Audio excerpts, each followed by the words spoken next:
I'm here at Barclays Bank in Northampton with Dragan Jojic, who is a principal Agile consultant with Tata Consultancy Services, and Lubaina Manji, who is head of the Agile programme at Barclays Retail Bank.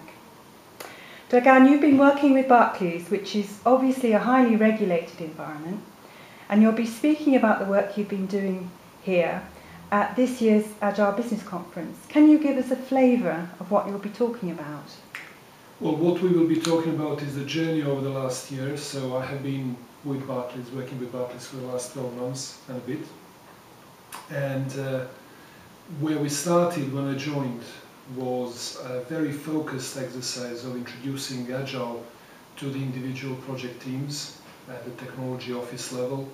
So we were talking to the technology offices, technology areas, and picking up individual projects most suitable for implementing Agile and working with them, training them and supporting them in delivering the projects, which they did with varying level of success.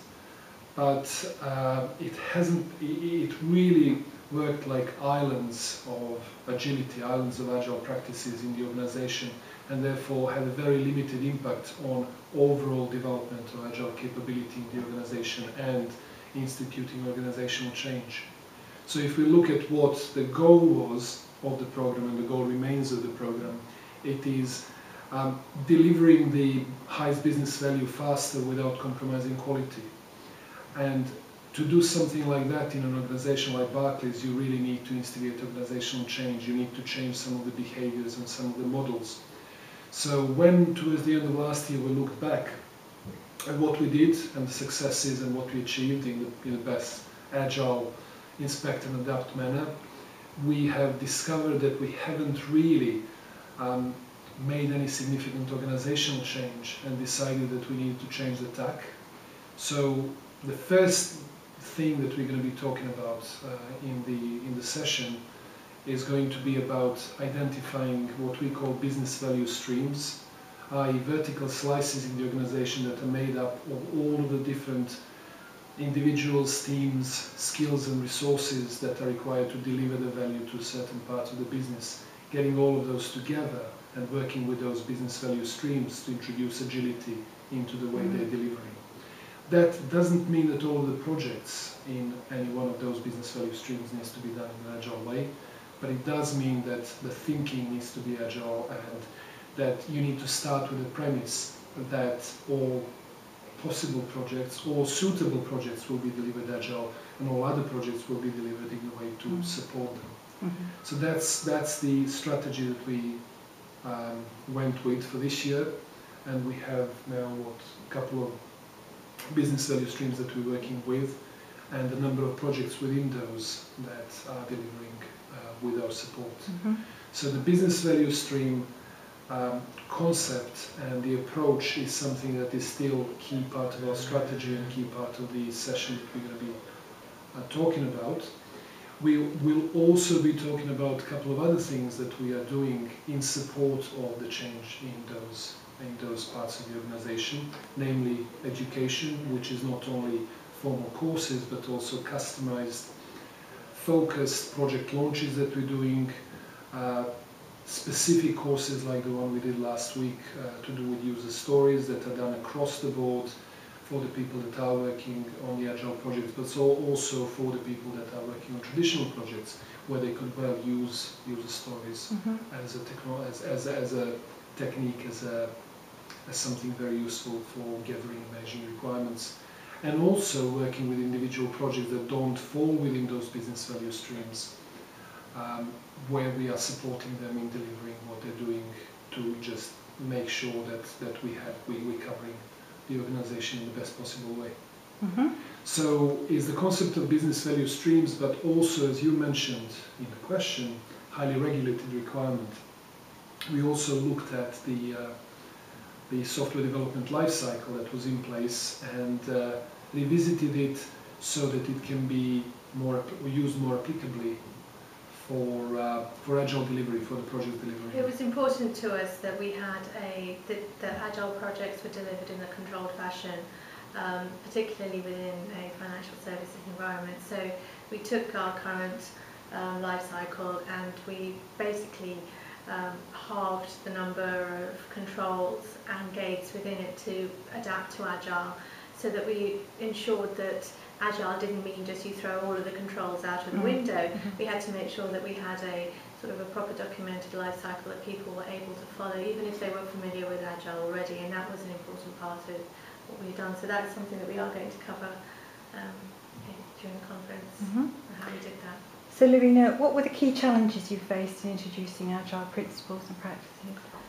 Well, there were several. I mean, I won't lie that there were many challenges when we did it, but some of the major ones, I guess, were the organisational structure that we had at the bank, where within teams, particularly software delivery teams, there was no operating model where you had a dedicated resource to each project. So a person would spend 30% of their time on one project and 40% of their time on another, and 10% doing something else.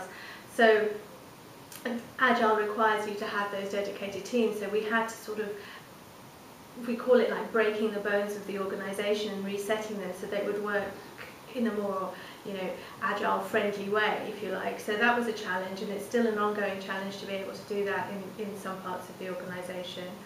As Dragan mentioned, the sort of the bottom-up idea of putting Agile in place wasn't working, and we had to do the whole vertical slicing again. That was because we needed to make sure that Agile was a capability throughout the whole organisation, not in pockets of it. We want to become a much more Agile company, not just do some Agile practices. To us it's quite a strategic direction we're taking, and that is actually driven by a lot of change in the organisation itself. I mean, you don't have to work in financial services to know that the last 2 or 3 years have been constant change for us, and we have lots of different channels into what is considered a fairly stable environment as retail banking, and it's not at all actually. We have new channels that we have to take into consideration. We have to deliver change in a constantly changing environment, and our senior management has changed recently, and they've brought in a new concept for us for the organisation as a whole, which is called Lives Made Much Easier, which we shorten as LIME.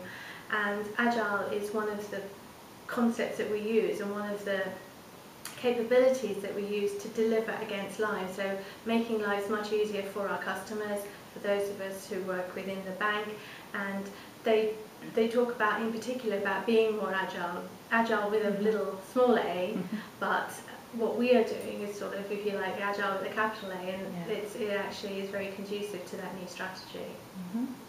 So, do you now have a well-established Agile practice here at Barclays, or is there still work to be done?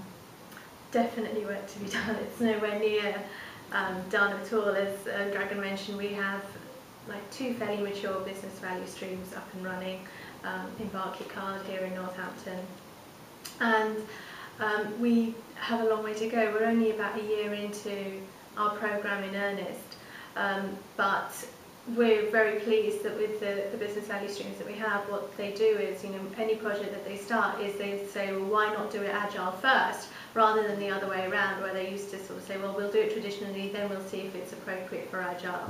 So we do an assessment of all of the projects to make sure that they're appropriate, because we all know Agile isn't a silver bullet, it's not appropriate for all circumstances. So yeah, we're quite a long way to go still, definitely. Right. And what would you say to somebody now who's wanting to start with Agile, but not yet embarked on their first project? What advice would you give them?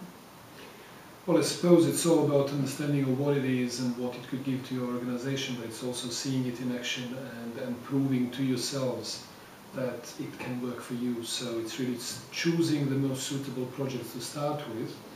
So this is the bottom-up approach, which I suppose is a good place to start to prove that you know what it is and how it can work for you. So when you're looking at projects, candidate projects if you will, you need to make sure that the project is interesting enough. People sometimes say the projects need to be not very important. If you want to start and pilot Agile, it's actually exactly the opposite. You need something that is high visibility, that is high profile, potentially not kind of really high risk though. of life criticality or business criticality, but you need something that will get enough focus to allow the resources, the appropriate resources, to be assigned to the project. You need extremely strong business leadership and ongoing business leadership. So none of these things are new to anybody who has ever dealt with Agile. You need something that's deliverable within a reasonably short period of time. So we're talking about 3 to 6 months. So you can actually see things being delivered. You can quickly learn and adjust and hopefully propagate through the organization. So there's a number of things that you need to look at. But you also need to start educating your senior executives and making sure that you have their support, because you will need it. And I also say, don't be afraid to fail either. It's not going to be right the first time. So as long as there is an appetite that we are trying something new and it won't work, and you sort of sprinkle the seeds and maybe 3 or 4, beautiful flowers may grow, but you can't have an environment where failure is not tolerated. No. So you've got to be able to suck it and see to try it. Yeah. Well, thank you very much indeed, and we look forward to hearing the whole story in October. Thank you. Thank you.